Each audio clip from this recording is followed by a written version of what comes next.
Here we are. So, Bible code. Can you tell me what a Bible code is? Sounds like a quiz question. It would actually be a very good quiz question because when I read the summary of the article first, I thought it would be some sort of, I guess, conspiracy theory in a more traditional sense of the term, where you have movements and groups of people defending this obtuse position for decades. Whereas in actuality, I found that it's mostly about the Torah as opposed to the Bible per se, Yeah, and it's not really a grassroots movement, but basically an academic slap fight. It's gone yes, on. very much. The predominant section on the Wikipedia page is criticisms, replies, criticisms, and replies to criticisms. So Yeah, we can't escape academia. Basically, it's followed us to our very first podcast. but yeah, I agree. I expected. I guess I was expecting slightly different from the name of the page. Bible code, as you said, it is also known as a Torah code. But the fact is that with these codes, it's quite important which version of the text you're looking at, isn't it? Mm. And that was one of the criticisms, in fact, in that the original documents, the primary sources, don't all agree with each other anyway in the exact order of consonants, which is completely normal and not a problem until you start doing random ELS extension algorithms on them. I So, guess we should probably explain what we're actually. yeah, what is ELS? Like, what are we looking at here? This is some Hebrew from the Torah, but we've got some circles around bits. So it's essentially, so the Bible codes or the Torah codes are a sequence of claims, basically, that when you perform this ELS sort of equidistant letter sequence method. So when you apply an ELS method to the text, where you choose a starting point, like a character, a letter, and then also choose a step value, so every third letter, every fifth letter, whatever, and then either work forwards or backwards, and extract the selected characters and string them together, you can reveal hidden meanings in the text, or sentences or phrases, key information is revealed that's kind of disguised in the passages themselves, and Steganography. and some people, because it's obviously the Torah or the Bible, it's a religious text. Some people have made claims one step further that the information revealed is not only meaningful but actually prophetic of the future, either key events or dates of birth and death for famous or significant rabbis. I think I think the article casually said, what's the sentence? Code proponents Haralick and Rips have published an example of a longer extended ELS which reads, quote, "Destruction I will call you, cursed is Bin Laden, and revenge is to the Messiah." So Yes. according to at least two people, Osama bin Laden, presumably, unless there's a different bin Laden, made it into the Torah. Yes. So this is really where it gets quite interesting or bold, I suppose you could describe the claims. So we've moved from there are words that you can find if you apply an ELS style sequence to reading a section of the Torah, but more than just words and messages, we've got the idea that this ancient text is predicting the future, and that may be that they've found text pertaining to something in our recent past, such as Bin Laden, or in the case of, what was the name of the guy that wrote a book about Bible codes? Yes. Michael Drosnin.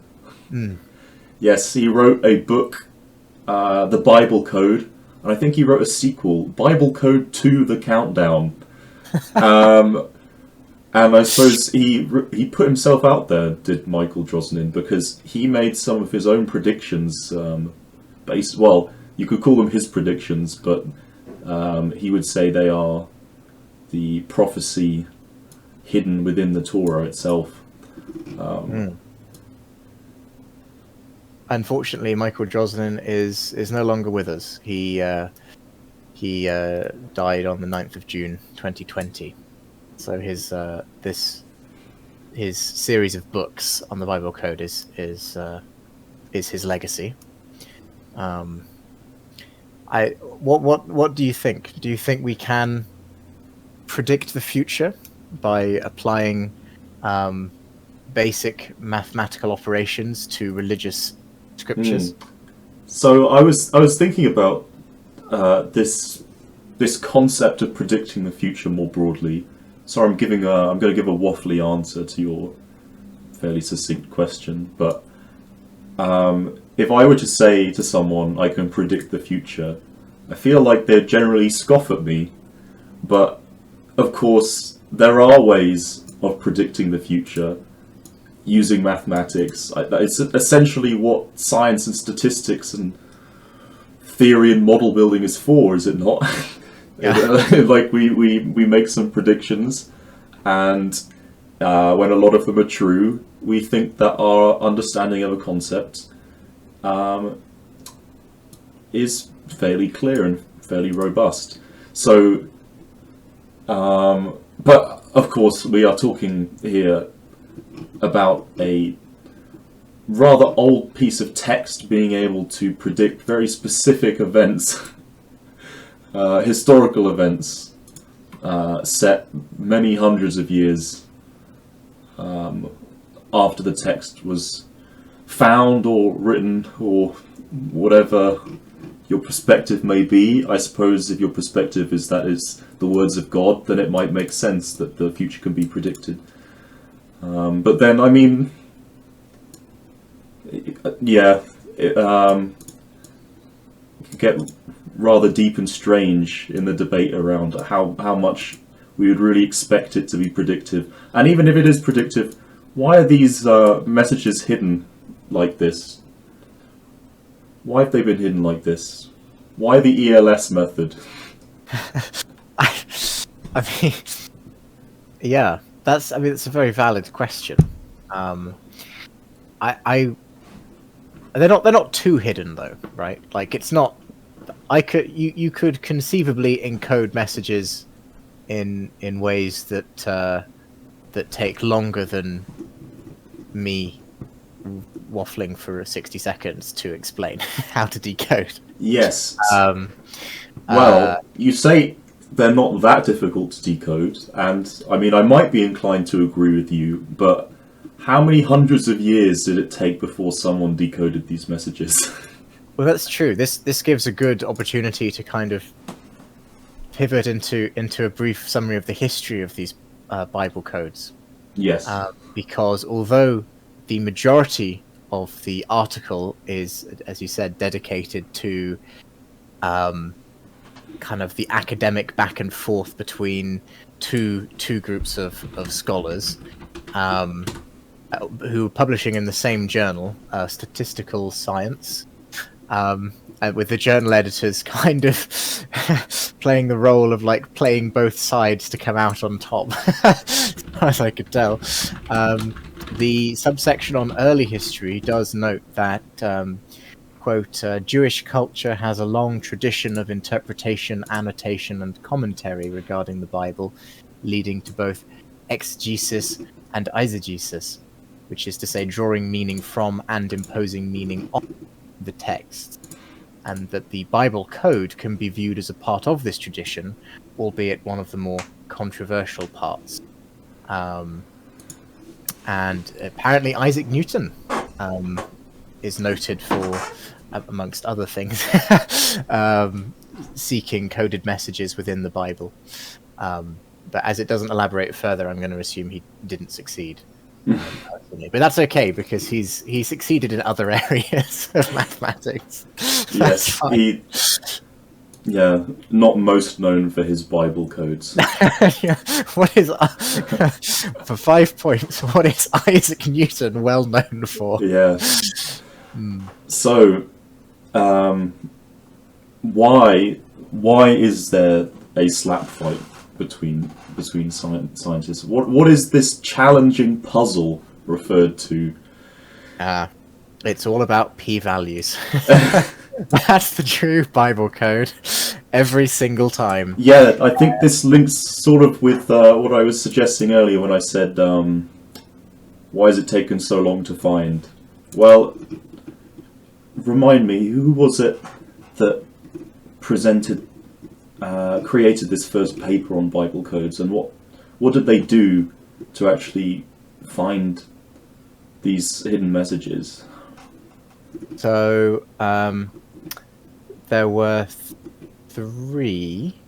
I just want to see if it gives me their names. So there's 3 academics: Rips, Witsum, and Rosenberg, just referring to their surnames, as is customary in academic journals. Threw together some computer software in the 80s, back when computing power was beginning to get a little bit of steam behind it, and applied this ELS method technique throughout. It's a bit unclear from the article, but certainly throughout the Torah and the Bible, possibly throughout other texts as well. But they were really interested in looking at the Torah, and they found some promising results, and so they dubbed it the Great Rabbi's Experiment, and computationally iterated this method with various different values for their code throughout the Torah, and were looking for specifically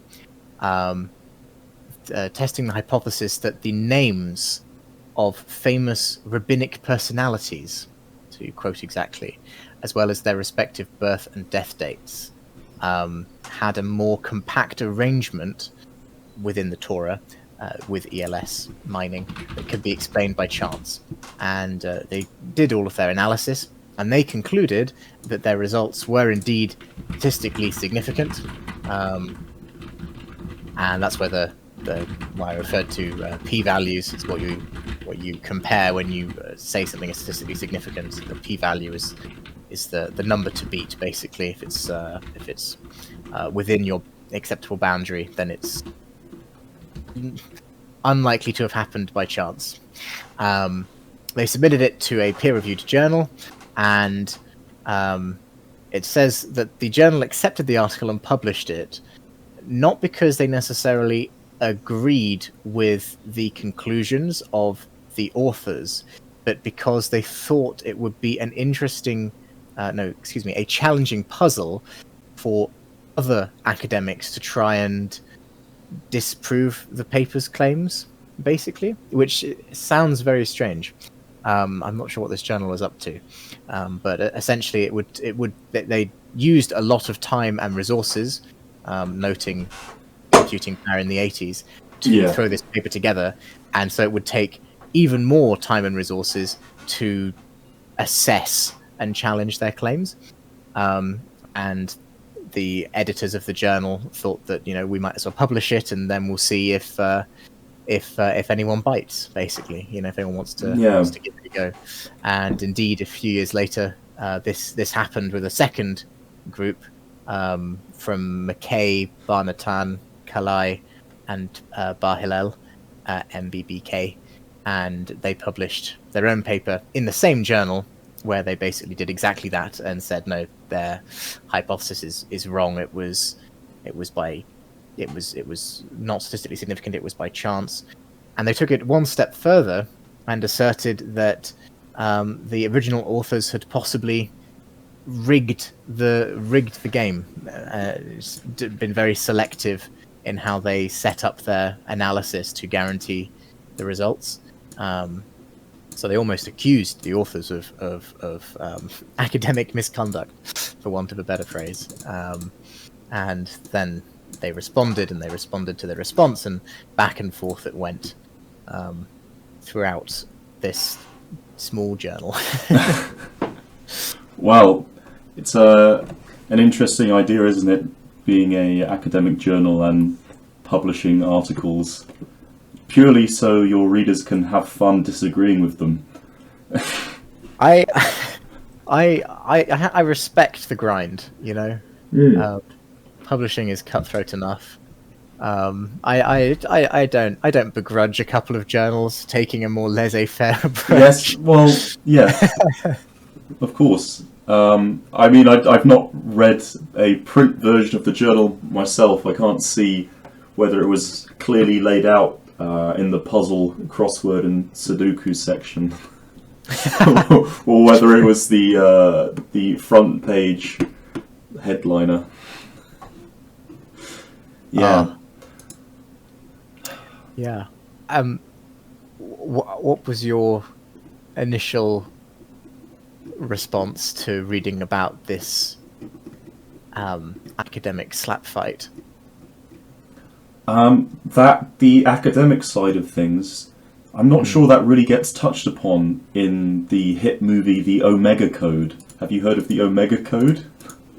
I have.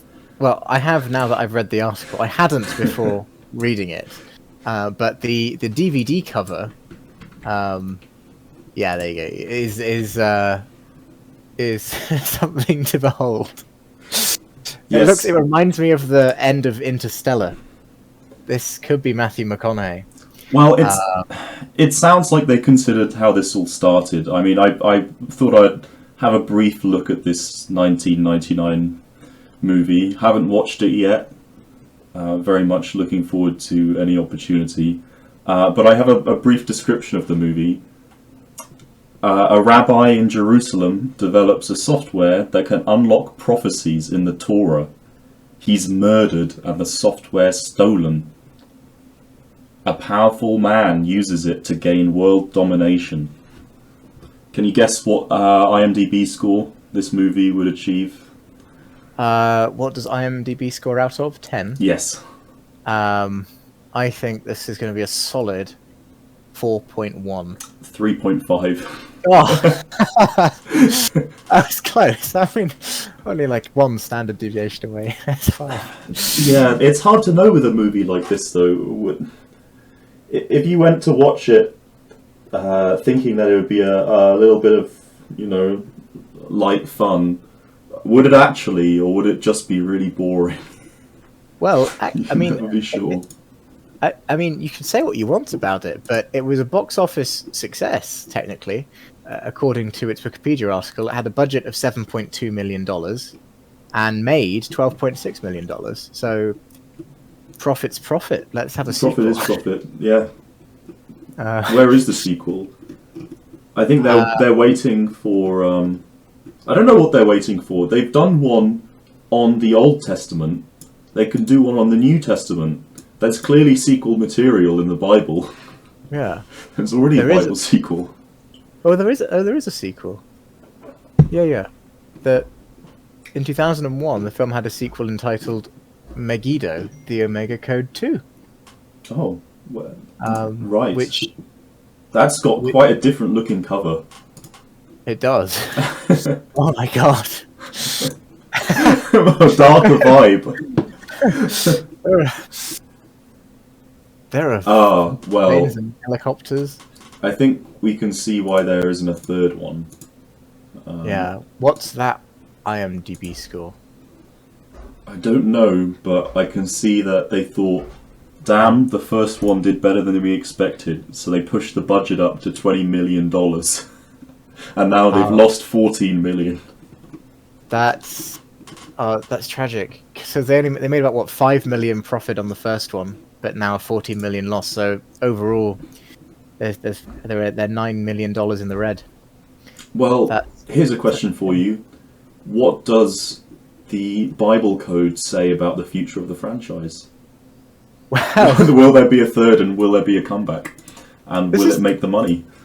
Well, I was just thinking about this because this was a big thing in the 80s. Well, okay, that might be an exaggeration. But computing power, this kind of mathematical iteration, was a big thing in the 80s because you had the brand new technology, more or less, available and at a stage where it could be used in academia to do this sort of analysis. But now, all you need is basically a text document copy of the Torah and like 10 minutes in Python less, and you can just in one line of code do it however you like. Choose a start point, do an iteration value, and spit out the feedback. So if you automate that process, everyone's home computer could be scouring every text for hidden messages. And monkeys and typewriters, I'm sure eventually we would learn what the future of the Omega Code film franchise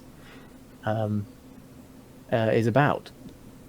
Or at least we would get a cryptic mash of words that insinuate good or bad tidings. Yeah. Weal or woe. Yeah. My concern is, if it is true that you can at least let's say perchance that the original codes that were found are authentic and were put there with purpose. If we can expect similar phenomena to appear by chance in a long text, the issue I foresee is, could there not be some rather unsavoury messages also but buried in this text? And if you tried too hard to look for them, you'd probably find something you didn't want to find. Or did. If you are deciphering this text, it is already too late. Send this code to 10 friends within 48 hours, or you will die.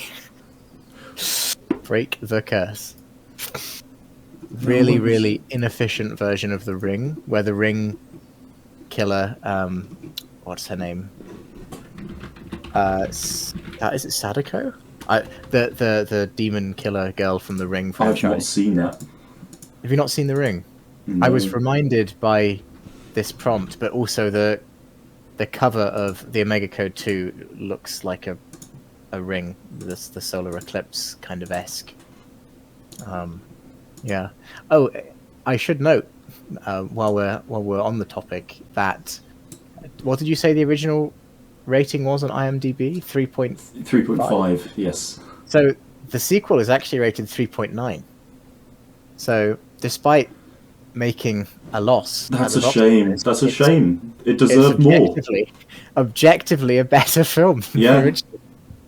I mean, you could say it was underrated by the audience, but unfortunately, it might also be reasonable to conclude that the first one made more money than it really was due. I would like to draw your attention to some of Drosnin's predictions, because you see, if we're going to be scientific about this, surely we should test some hypothesis set forth by this theory. What I'm not quite sure of is, in this paragraph on the Wikipedia page, after stating that Drosnin made a number of claims and predictions that have since failed, the first prediction that he is listed to have given is that there will be a world war involving an atomic holocaust that will be the end of the world. I mean, I don't know about you, but it feels a bit... Unless there's a specific date that he's set forth. With a prediction like this, can you really say, oh, well, we know he was wrong? Well, if he's right, no one will be around long enough to appreciate it. Yeah. So I find it interesting they put that one first as the example of him failing in his predictions. That's true. The way that the article is written, that have since failed, suggests there's no possibility that this will ever happen. So, well, let's live in this blissful idea that he is wrong. That's a very optimistic, Wikipedian. He's quite interested in politics, nations, and weapons of mass destruction, because another one of his claims is that the nation of Libya would develop weapons of mass destruction, which would then be given to terrorists who would use them to attack the West, specifically the United States. I mean, you could say, though, again, if there's no date given on this, it could happen. I mean, the fact that Libya has given up their existing weapons of mass destruction programs, I wouldn't say that that's proof that if there was a divine prophecy saying that terrorists would eventually get weapons from them, I mean, can you really say that can't happen? Yeah. It is strange how many of these predictions by Drosnin from the Bible, because I'm guessing that Drosnin's, or I'm inferring that Drosnin's books are about the Bible as a whole, and could include New Testament prophecies as well, rather than just the Torah, as he's the Christian kind of analyst or proponent of this claim. But that aside, like they're all kind of very pertinent to the politics of the day, aren't they? Like, yeah. You publish this book, and not only are there with atomic holocaust maybe notwithstanding, everything else is relevant right now when the book is published. So it's really lucky that he caught them when he did, because if he caught them 5 years later, like, it would be way too late, Like, wow, damn. In 2002 this would happen. Well, isn't there's another issue here, which is if you were to try and use the New Testament, I mean, and even if you're trying to use the Old Testament, which version do you use? Because surely there is an original version, which would be the divine version, and there'll be subsequent modified versions. Why would we expect the modified versions to carry the correct message? I mean, if they carry a message, then if you take those same ELS codes and put them on a different version, aren't you quite likely to not find the same messages? Yeah. In fact, like, different Bible versions, translations can be completely different. I've just gone on to BibleStudyTools.com to illustrate this point, and if you take the very beginning, Genesis 1:1, in the American Standard Version, the ASV, in the beginning, God created the heavens and the earth. Full stop. Compared to Bible in Basic English, BBE, at the first, God made the heaven, singular, and the earth.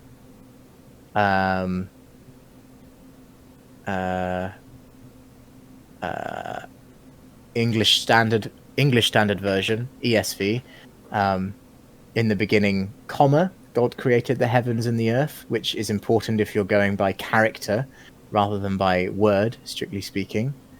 Good News Translation, in the beginning, when God created the universe, and so on and so forth. I particularly like, actually, I was about to stop, but then I realized that there's one here that in the Hebrew names version that I've never heard of before. In the beginning, God created the heavens and the Eretz, Eretz, which is a new word for me that I've just learnt, that I'm guessing is a kind of Hebrew version of Earth. But yeah, so any translation, and this is just the first sentence of the whole Bible. Yes, that's so you're very quickly, and even if only a couple of things are different across translations, everything's going to be shifted out of sync. Yes, exactly. We remove one letter, and what have we done to this ELS sequence? Yeah.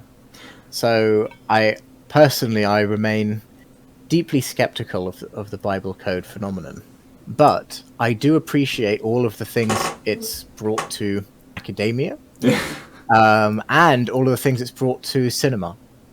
Of course. Yeah. Is it worth watching the Omega Code, or should we skip straight to Megiddo? Megiddo is actually a prequel. A prequel? Oh, so we can just watch that one. Yeah, so although it was made second, it says it's part prequel and part alternate retelling of the first film. Alternate retelling. So okay. I think we can actually go straight into the second film, which is 0.4 stars better on IMDb. Yeah. Well, when you're working at such low stars, that's a substantial improvement. Exactly. Yeah. Another thought.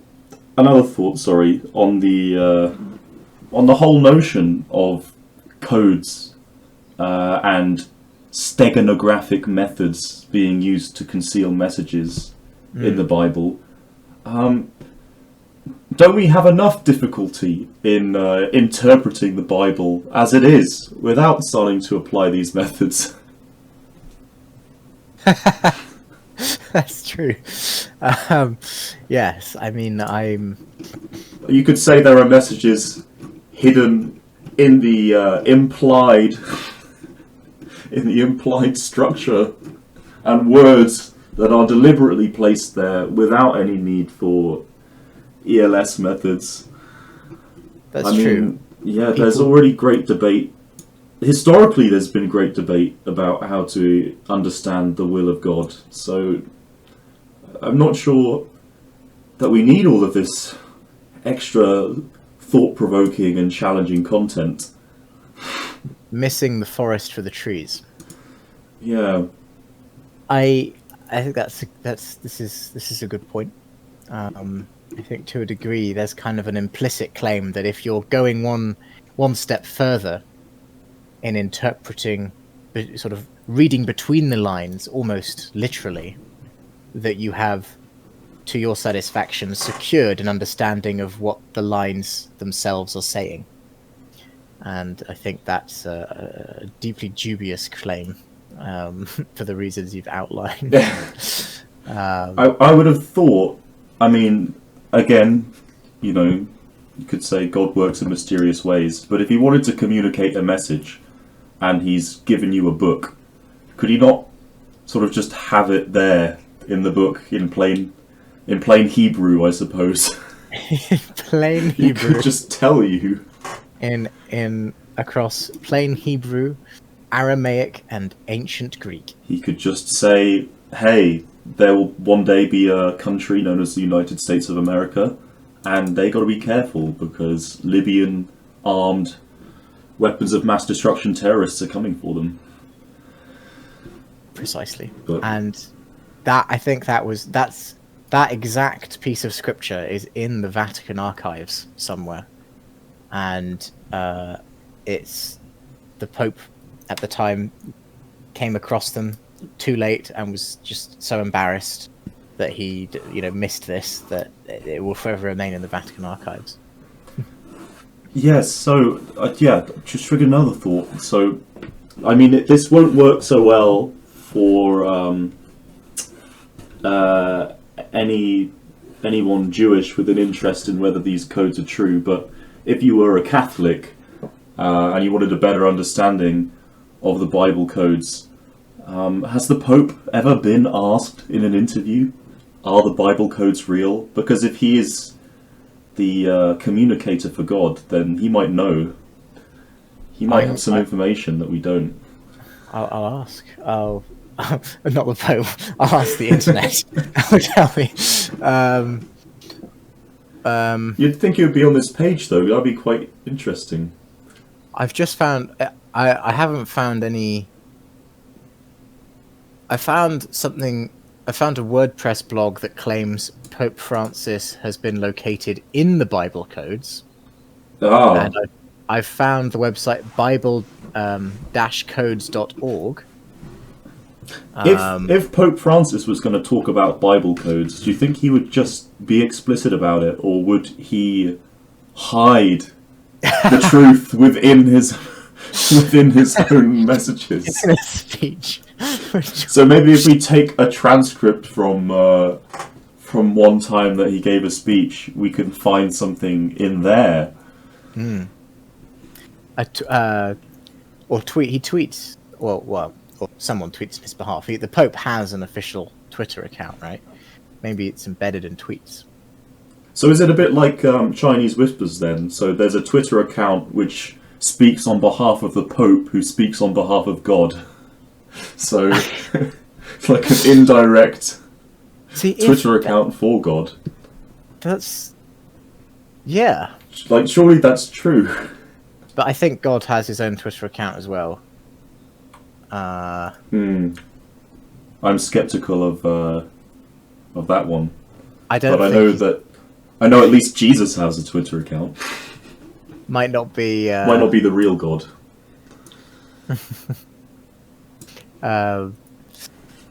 Let me also draw your attention to a television, an 8-part television documentary series related to the Bible codes.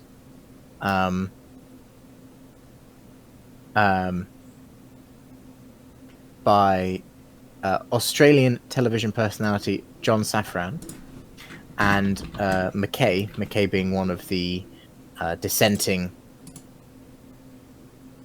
authors. I think it was one of the dissenting authors. And in this documentary series, Safran and McKay demonstrated that you could essentially rig the game, right, with the ELS sequence method, because it's just a mathematical algorithm, and they used it to produce evidence of the September 11 attacks in New York, and also of lyrics from Vanilla Ice's repertoire.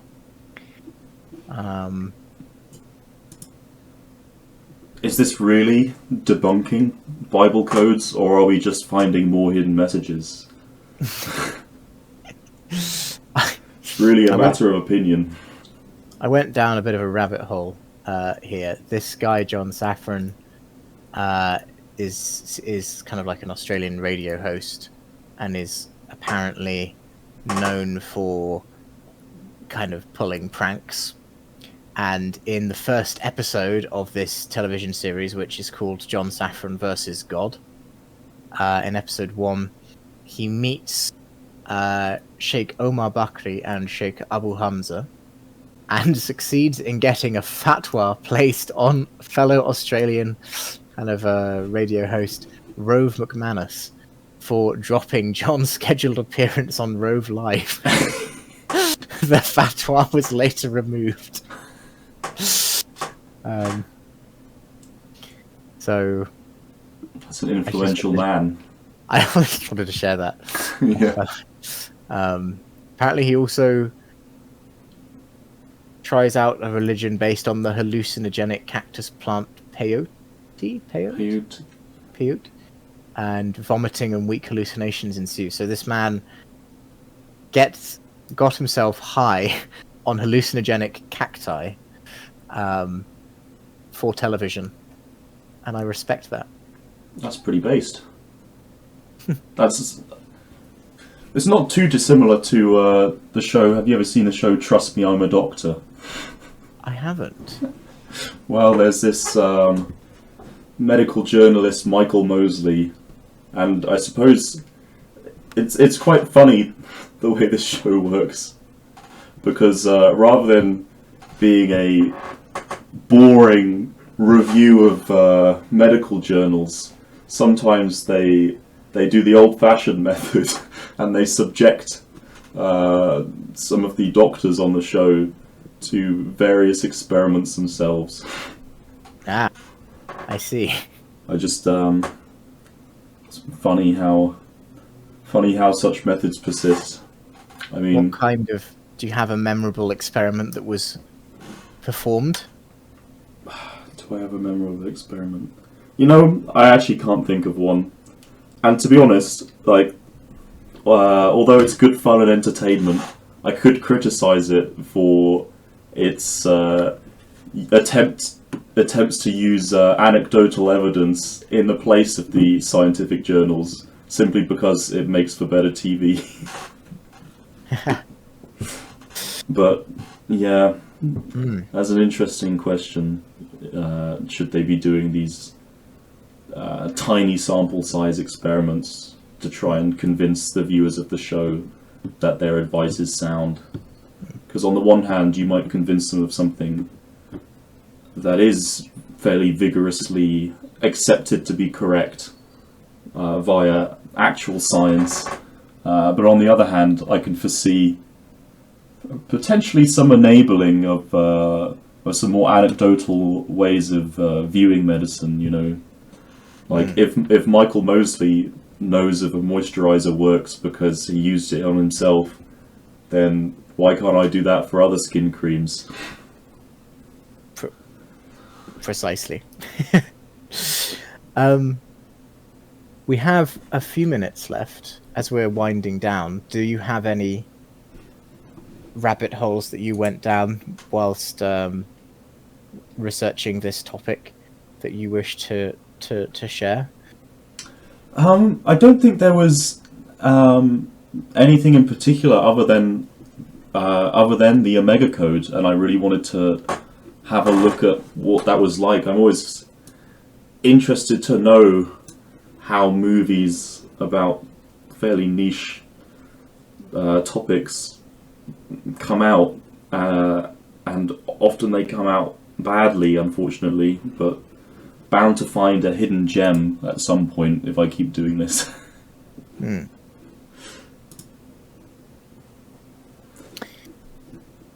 Well, I think we've covered this reasonably thoroughly.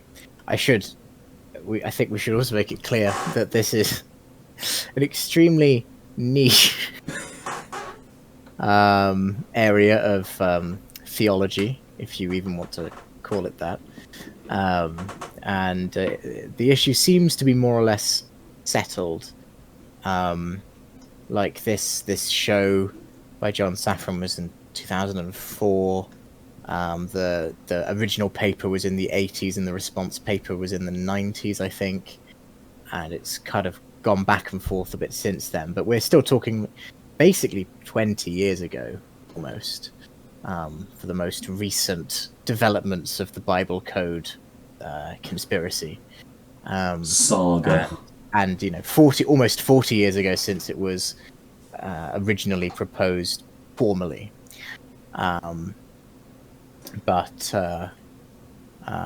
luckily you have our expert opinion on the matter, so we can clear it up. Exactly. Educate the public. Yeah. It's an exercise. It's an interesting union of statistical analysis, the early days of computational statistical analysis, and bibliomancy, which is the use of books in divination.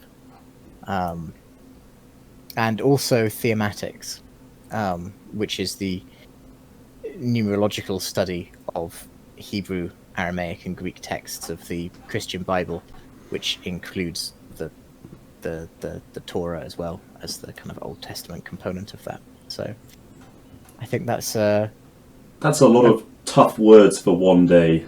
Yeah, I need to go and have a yogurt and a lie down, I think. Well, I'll just before we wrap up, I'll make it clear that we aren't we aren't really experts in that much of anything. In case anyone wants to take my joke too seriously, I don't. Anything that we talk about is not. It's unlikely to come from a place of expert opinion. That's why we're framing this through Wikipedia, in fact. Yes. To give us plausible Look, deniability. if we've said something that we shouldn't have done, we read it from someone else. Okay. Do your own research, guys. Go on Facebook and Google Bible codes. That's where you'll get the reputable sources. Did you just say Google Bible codes, but through Facebook? Yes. Well, Google is very much a flexible verb.